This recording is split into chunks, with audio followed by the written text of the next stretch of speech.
So my question for the administrator is, what type of programs exist within the SBA type of universe that either encourage or incentivize cooperative approaches to either scale or just integrated like business models? And then for Carl, my question for you is, understanding what cooperatives are, if you could go back, what would you do differently, and how do you think a cooperative model would have impacted the success or longevity of food?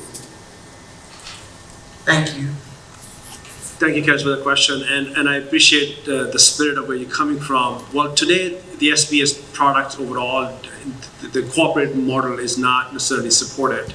However, reason why we're showing up and reason why we have partnerships, including with organizations like National Urban League and Divine Nine, it is to help ensure that we can support an ecosystem of underserved regions and underserved entrepreneurs, where we can encourage some of those things. The products that are loans are actually designed, if you will, by the United States Congress, and there's a very specific ways that we have to make sure that gets lent through the banks, and they look at the individual, and that is something we as an agency that in the executive branch cannot necessarily tinker with. How we can deploy it, making sure that we can encourage more partnerships.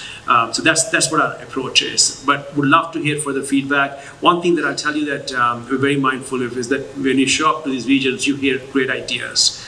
And we want to, especially at this moment with where we are in our recovery, if you have specific thoughts on what we can do, would love to hear that offline and see if we can in future reflect that in our offerings. Good question.